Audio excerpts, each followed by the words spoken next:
Hi, welcome to another episode of Firm Foundations Podcast. With this show, what we do is we go through the Bible verse by verse from Genesis to Revelation, and we try to gain greater clarity to understand the difficult to understand portions that seem like there might be a contradiction, even though there isn't one. And we just really try to uncover the author's original intent, whether it be the Holy Spirit or the prophets that the Holy Spirit used to bring this word to us. And we do that by occasionally looking at the source material that they interacted with. As many of you might know, the Bible often quotes sources that are extra biblical, outside of the Bible, like First Enoch, or the book of Yeshar, or the Annals of the Kings of Judah, etc. And what we try to do is look at those material where they're available to us and see how the author was dialoguing with them, how he's using that material. And not only that, but we also look into the earliest commentators and earliest traditions that we have access to in the Midrashim and the Talmud and other rabbinical literature that Jesus himself was in dialogue with, and aim to gain better clarity through engaging with those materials ourselves. So far we've gone through chapter 5 of Genesis. In Genesis 4 and 5 we saw two distinct lists of names, genealogical records, and we saw that the two populations were markedly different from one another.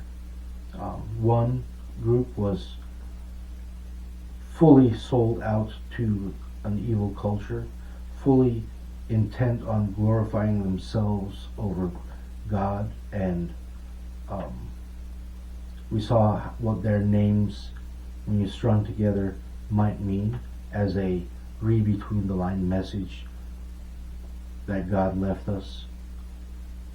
And in chapter 5 we see the lineage of Seth and how his lineage eventually divulged into two groups.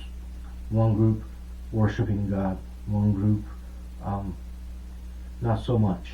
And we're going to see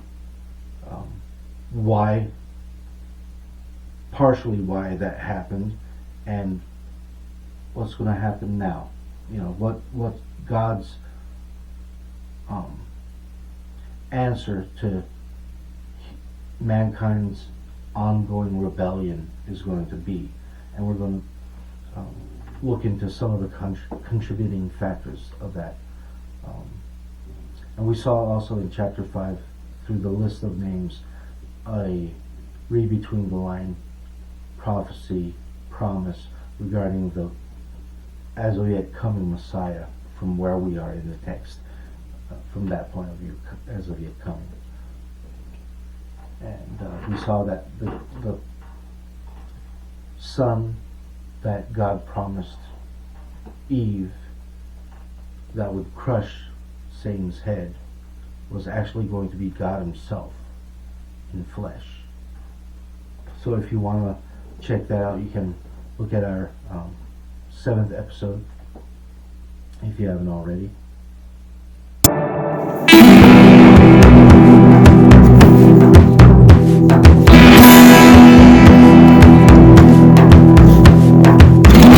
We come to your presence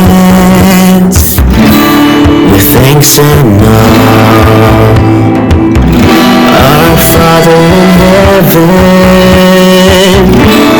This day is yours. Sing hallelujah. So, are we ready? I reckon. How you been? I've been good. Seems like I just saw you 2 seconds ago. Yeah, maybe not much time. Okay, we're going to start with chapter 6 and verse 1. Now it came to pass, when men began to multiply on the face of the earth, and daughters were born to them, that the sons of God saw the daughters of men, that they were beautiful, and they took wives for themselves of all whom they chose. And the Lord said, My spirit shall not strive with man forever, for he is indeed flesh, yet his days shall be 120 years. There were giants on the earth in those days, and also afterward, when the sons of God came to the daughters of men, and they bore children to them, those were the mighty men who were of old, men of renown. So I've always taken it the fact that the sons of God were the fallen angels, and they committed this sin of intermixing. And that's another reason why I've always felt that that the female that they are a precious creation, because you don't hear of any female angels.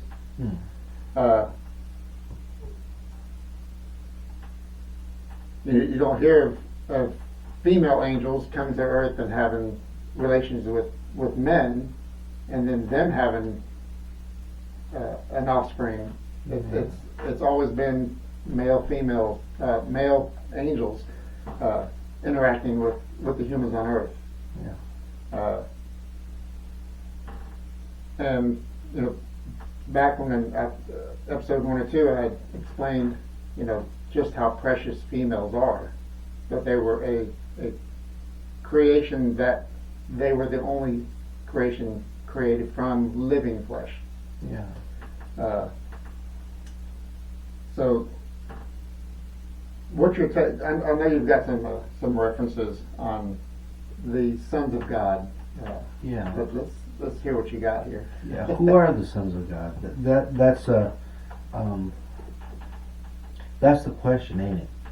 And scholars over millennia have given different answers.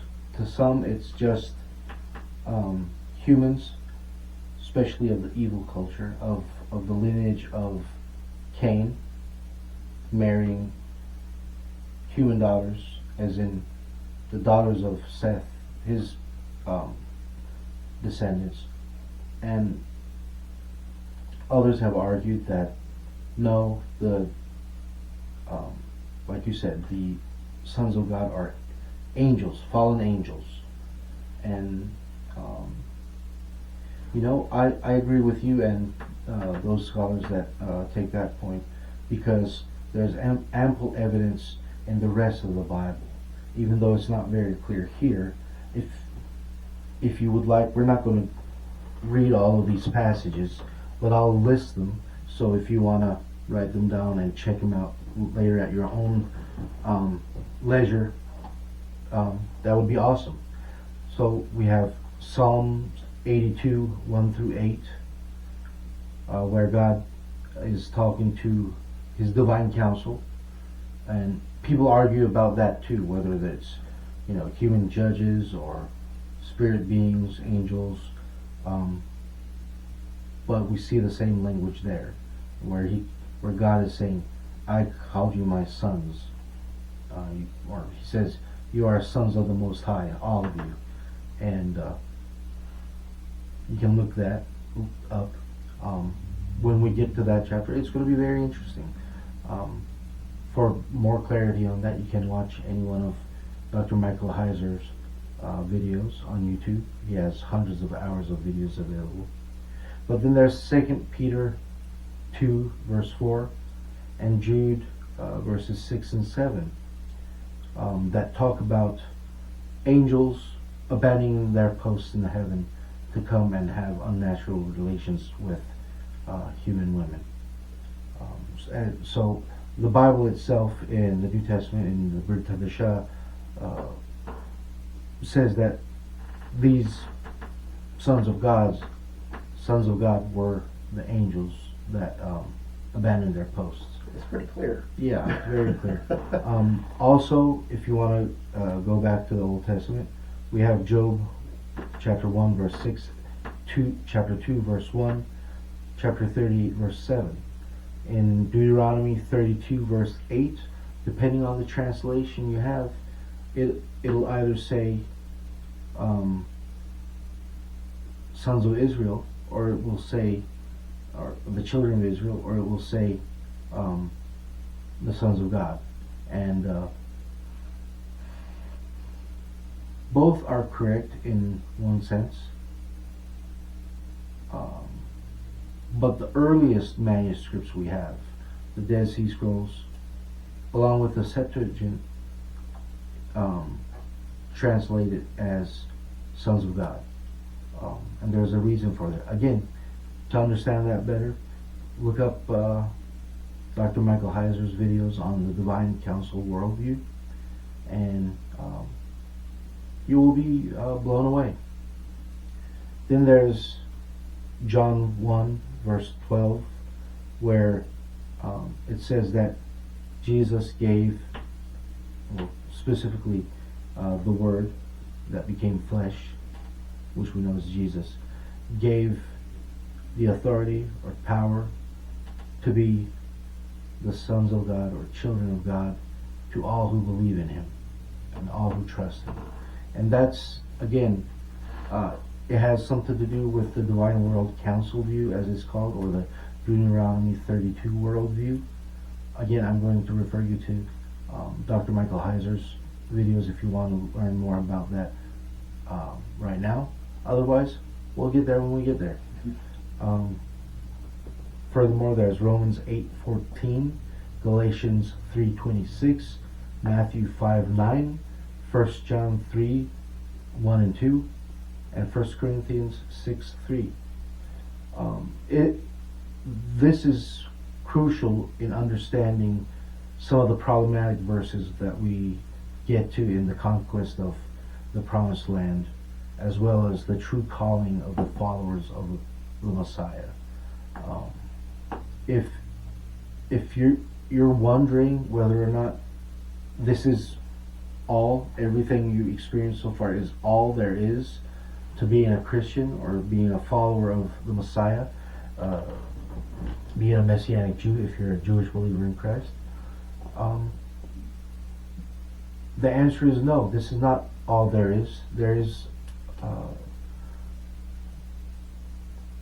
a destiny of wonders, to say the least. But as we're told in the New Testament, we haven't been shown what we shall be. But on the day that He comes, we will know, as we are known right now. But yeah. So because of these verses, because of these passages, I agree with you and many other scholars that the sons of God are angels or spirit beings that have abandoned their posts in heaven and have committed Unnatural. a sin against God, unlawful, sanctioned actions by copulating with human women. You know, it says there were giants on the earth, and we had just discussed this about, was there a mutation in just the human genes somehow, or was it because angels were with women, and because of their size, because we know that angels come in all different kind of sizes, have shapes, some have wings, some don't. or at least they're not seen when they're seen on Earth. Sometimes you see Gabriel and so on. And some are seen, extremely tall. When people have visions of angels, they see some that are 12 foot tall or taller, and some are just normal size to you and I. So if you take a 12 foot tall angel having relations with a woman, then that is going to be mixed into the genealogy or the genes of that baby. How do you think that maybe a mutation would come just from a normal man like you and I having a child, and it's 8 foot tall, 10 foot tall? How do you think that would come about? I mean, Yeah, interesting, right? The word used there in Hebrew is Nephilim, and previously most scholars thought that meant fallen ones, like fallen angels. But again, the Nephilim, translated here as giants, which giants is probably the better translation. Not only because it's in reference to their offspring and not the angels that abandon their post themselves. It's the name of the genus of offspring that they produced. Kind of like when a donkey and a horse mate and they result in the mule. This is their type of being. They're neither fully human nor fully angelic. And there's also grammatical reasons why, based on Hebrew syntax and how words are, the morphology of words, I could say.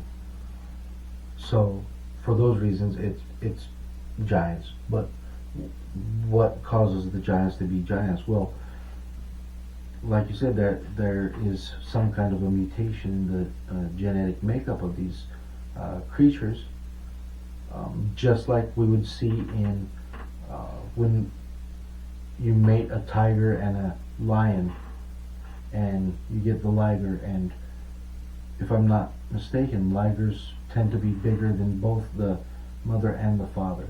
They tend to be a lot bigger than the tiger and the lion. But they also have deformities and suffer from various diseases, and some of them experience mental retardation. There's a famous picture of a liger, that had Down syndrome. You can look it up online, find the pictures at the zoo that it was held in. So, yeah, it's interesting because we always think about angels or angelic beings in spiritual terms, and Siri, thank you, but be quiet now. I don't know if y'all heard that. My watch started talking to me. But based on everything we see in the Bible, we see that they're able to appear however they want to appear. In many cases, to throw this out there, let's go cryptic, right? Let's talk about cryptids for a second, right? In many cultures around the world, there's the legend of the shapeshifter. Well, maybe it came from the fallen angels, or angels in general. That's neither here nor there, right? But there is a genetic mutation, obviously. Otherwise, how do you explain giant humans? And people, naysayers and critics and people who don't believe the Bible in general tend to poo-poo this and saying, this is nonsense. See, giants, oh my gosh. But, I mean, have you seen the NBA? You tell me those people are not giants? Have you seen Shaq? He's huge. I could probably fit in his palm. He's huge. The tallest guy to ever have lived that is recorded, it was 9'6", if I'm not mistaken. So it's not out of the realm of possibilities. It's odd how suddenly this came about. Yeah. It wasn't until after, or approximately in Noah's time, that these giants started to come about. And the reason why they were doing this, I'll let you explain that. Why the fallen angels were doing this? What was the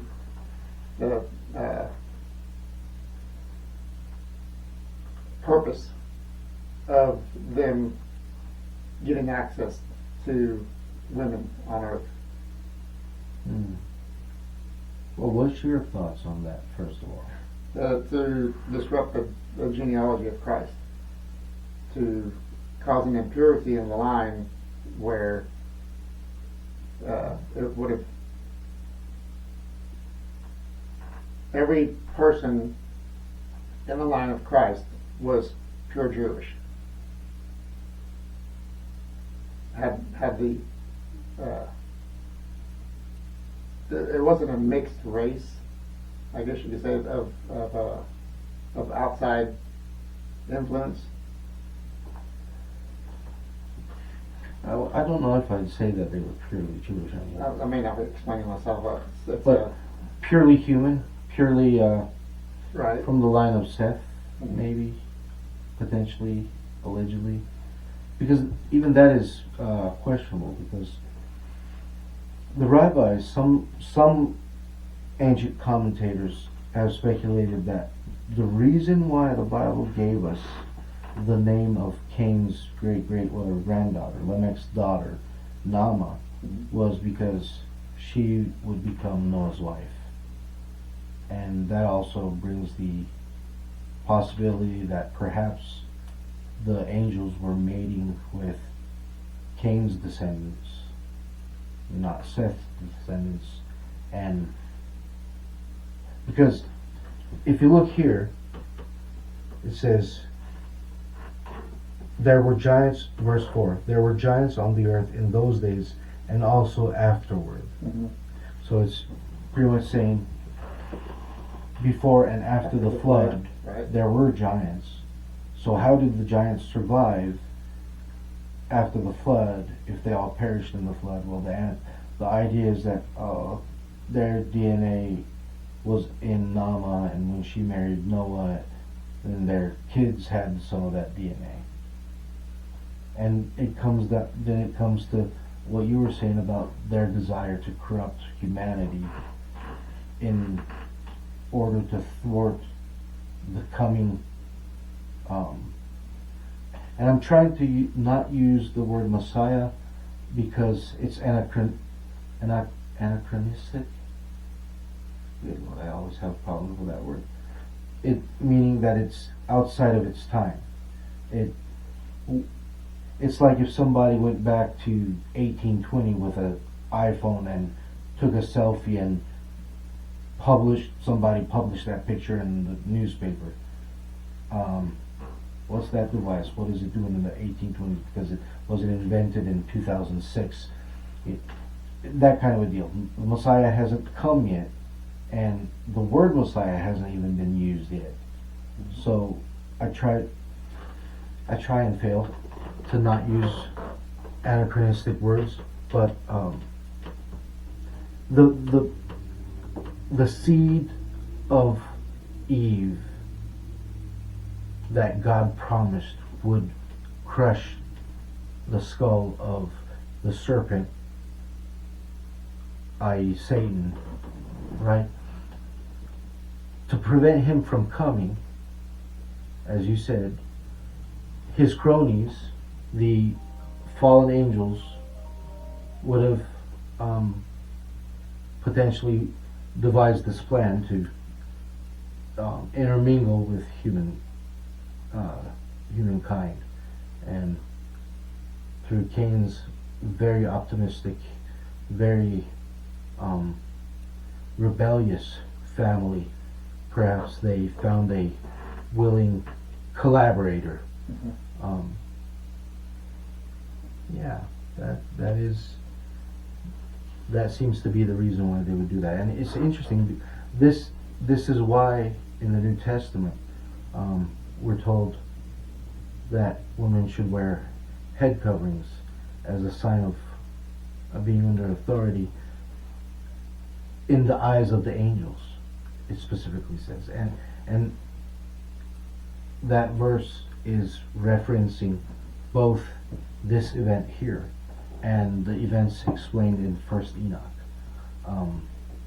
If you didn't know, back in the day, people believed that fertility, a woman's fertility, was in her hair, and so you would cover that. The idea was you cover that to show that you're under your husband's or your father's authority, and prevent the angels from wanting to copulate with you. And that's kind of where that came from, and it shows that their desire to corrupt humanity was continuing even in the first century. But yeah. Again, chapter or verse 4 says there were giants on the earth in those days, and also afterward. So unless I'm mistaken, it's not saying that the angels didn't have relations with females after the flood. It doesn't say they did, and it doesn't say they didn't. Yeah, true, and that's interesting. That's before we go there, let me talk about a sandwich. I'm hungry. Go ahead. I don't know if y'all are hungry, but we are apparently. Scholars speak of a Markan sandwich because what Mark does in the Gospel of Mark is he'll sandwich the main focus of the passage in between two other events that are connected. And the idea is that these two other events help explain what's going on in the middle. An example of that is Mark chapter 5, verses 21 through 43, where first, how do you pronounce his name? Jairus comes to Jesus and asks for his help, asks him to heal his 12-year-old daughter. Mm-hmm. And that 12-year-old is interesting because there's somebody else that has had a problem for 12 years. Right? So, and that's going to come next, right after that. And what is that? Well, as Jesus is going with Yair to heal Yair's daughter, he's stopped when a woman who's been suffering for 12 years of a blood disorder, a bleeding disorder, and she touches him, and she's instantly healed because of her faith. And Jesus takes time to address that woman.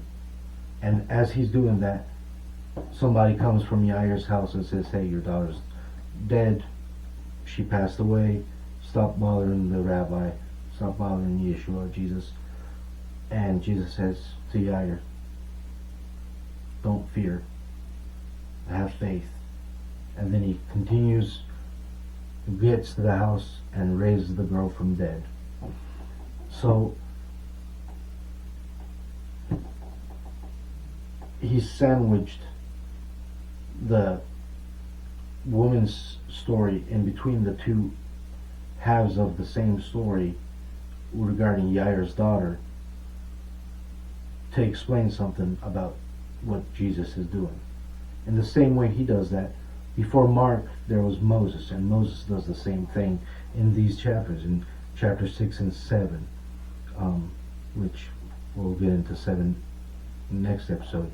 But in verses 1 through 7, chapter 6, verses 1 through 7, he introduces the fallen angels, the deserters, as a corrupting force in the world, that they corrupt human beings. Then Noah is presented as a righteous man that is called to be a prophet and is destined for salvation. And then in chapter 7, verse 24 verses, we see the judgment that God promised in I want to say verse 7 and 8, 7. The judgment that he promised in verse 7 comes to fruition in chapter 7. And in between that, Noah's story is sandwiched in between that. So we're supposed to read his story in light of the angels, the destruction that they cause, the corruption that they cause, and the destruction that ensues as a judgment of that corruption. And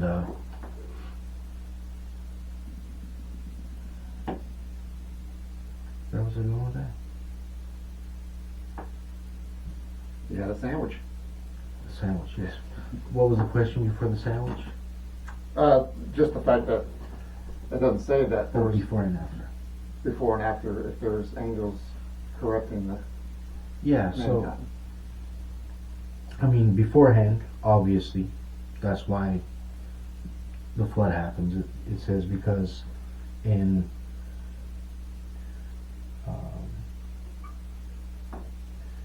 verses 5 and 7, then the Lord saw that the wickedness of man was great in the earth, and that every intent of the thoughts of his heart was only evil continually.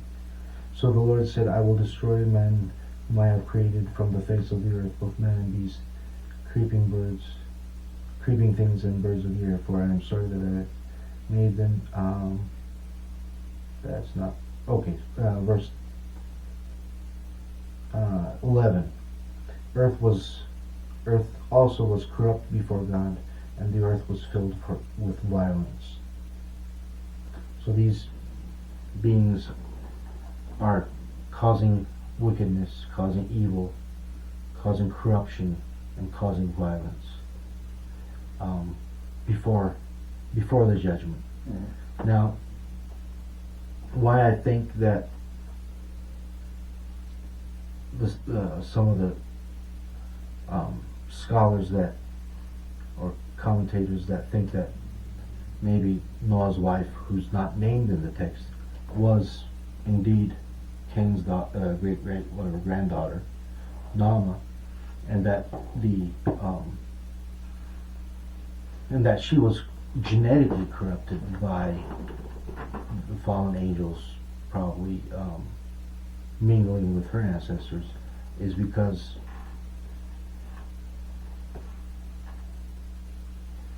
when God judged the fallen angels,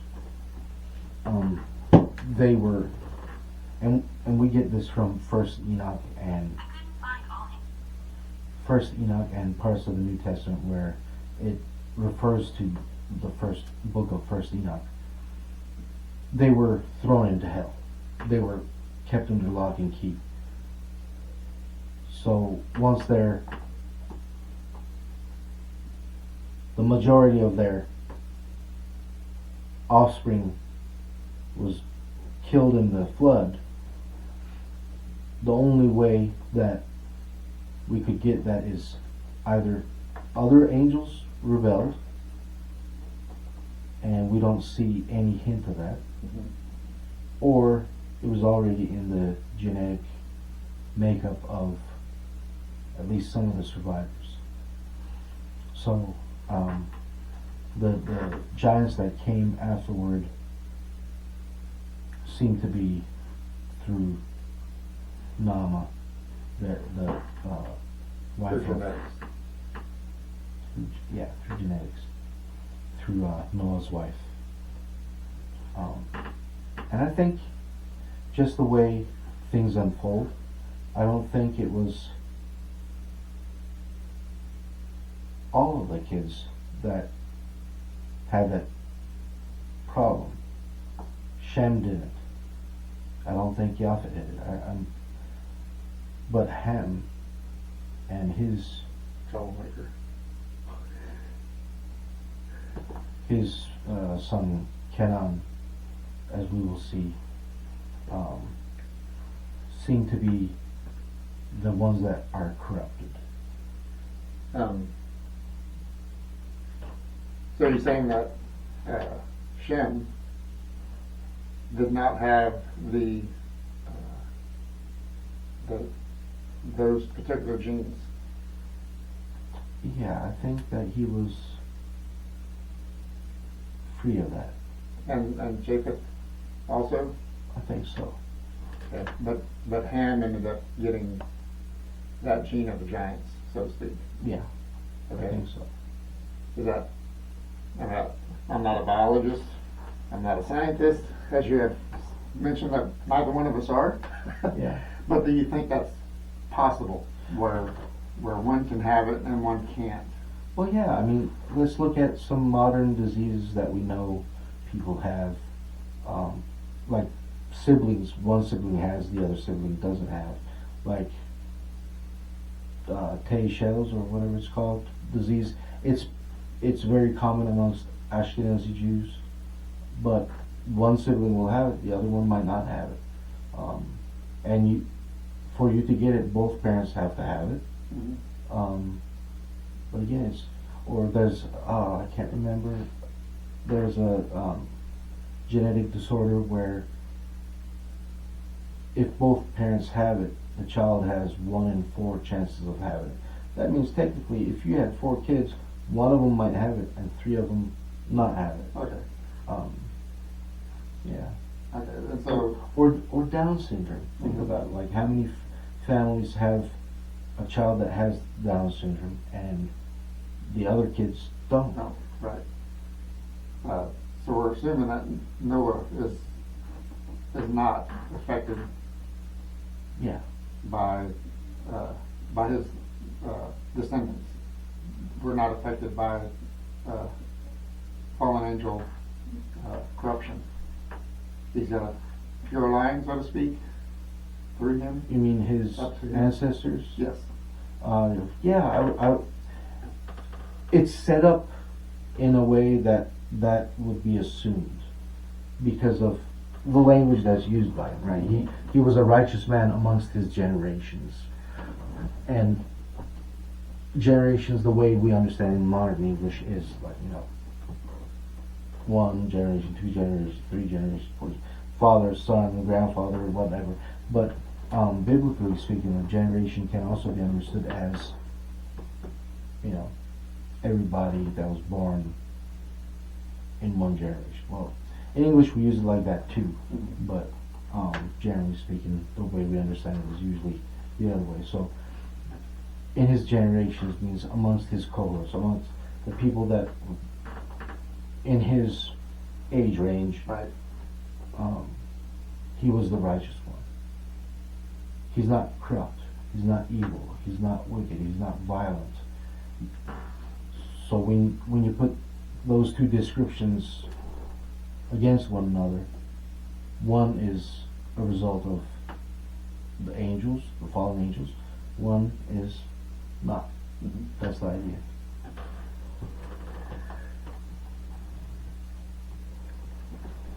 Okay, let's continue on with verse 5. Then the Lord saw that the wickedness of man was great in the earth, and that every intent of the thoughts of his heart was only evil continually. And the Lord was sorry that he had made man on the earth, and was grieved in his heart. So the Lord said, I will destroy man whom I've created from the face of the earth, both man and beast, creeping things and birds of the air, for I am sorry that I have made them. But Noah found grace in the eyes of the Lord. So wickedness was everywhere. The thoughts, just the thought of every man on earth, it was wicked. They apparently had nothing to do with God.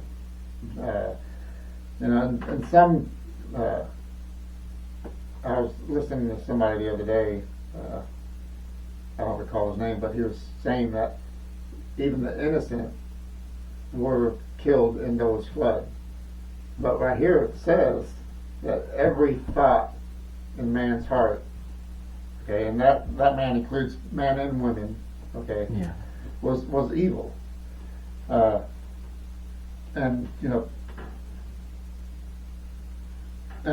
it says he was sorry that he had made man on the earth and was grieved in his heart. Now, this sorry doesn't mean that he had no idea that man was going to do this. Okay. Yeah. It's not like, look at what happened. Oh, no. Nothing surprises God.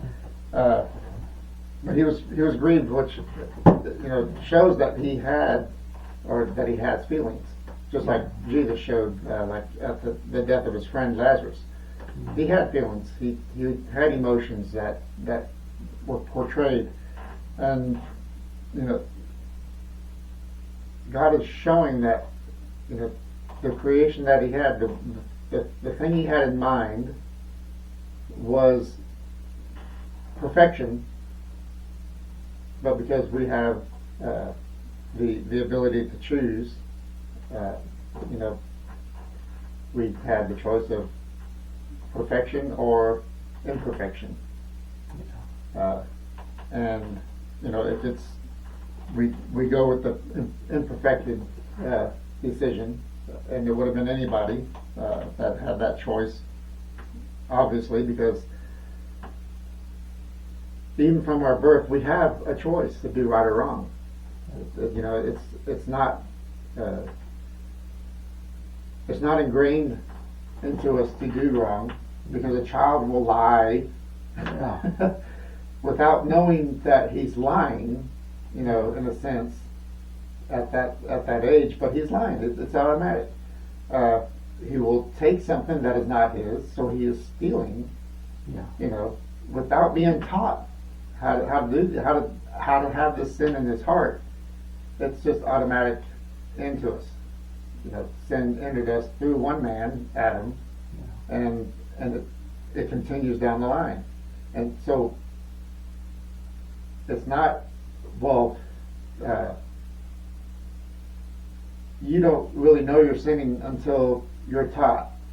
Okay, but still, if it's in you, you've already sinned. Yeah.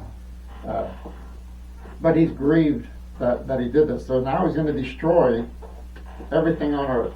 Now, this is everything on land. Doesn't say anything about the sea animals, because Noah can't put anything in the boat, right? Okay, so And we just want to make sure that aquariums, yeah. that's that it's understood that he's destroying everything on the land. That it's going to die. But he finds grace in the eyes of. He finds Noah. Noah's a big favorite because he worshiped God. Apparently, he I would say he kind of walked in the steps of Enoch. And to have, however, we'll say millions. We don't know exactly how many people were on the earth at the time. To be the only one out of millions to find favor from God. That's a scary thought. Mm-hmm. A humbling thought. Less scary one.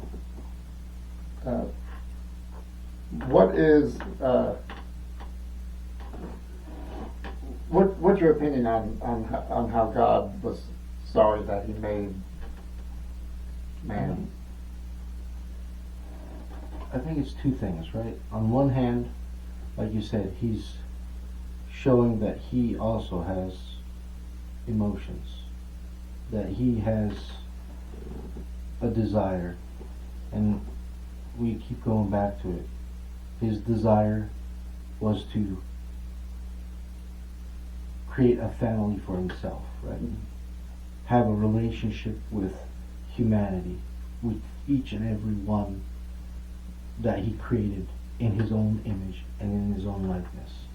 But we continually turn our backs to Him. We continually slap away the hand that He extends to us.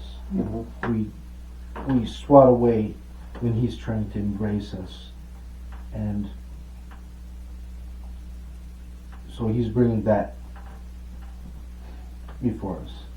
But also, doesn't mean that He, like some translate it as repented of this. But that's not what it means. It means that He was displeased. Like, again, just like when we were talking about in Genesis 1, the Spirit of God is hovering over the waters. The word translated as hovering also meant that He was displeased. Why was He displeased? Because the earth was void, it was empty, it was formless, and it was covered in darkness. It was covered in waters that are symbols of chaos in the Bible and in ancient Near Eastern mythologies. Here's what I said. So, just like that, it just means that He was displeased. He was not happy with the result. And like you said, it doesn't mean that He was caught off guard and didn't see it coming. All things He works for good. All things He knows what's going to happen, as we will see later on. And it's all part of the plan, if you can accept it. But we'll talk about this a little more in the next episode, because we've only gone through the first 8 verses, and there's a lot more to talk about. So, once again, if y'all like what you're hearing so far, if we're being a blessing to you, please take the time to like, subscribe, share, and if you have any concerns, any comments, any suggestions for us, or if you have any questions, any prayer requests, put it in the comments, please. We read them, and we take constructive criticism. We want to be better. We want to make this not only informational, but a blessing to you. And if there's something we can do better, we want to know that so we can. If we said something and you don't think it's correct, put it in there. Let's have that dialogue. Like you said in the previous episode, we are teachable. We're not scholars. We don't know everything.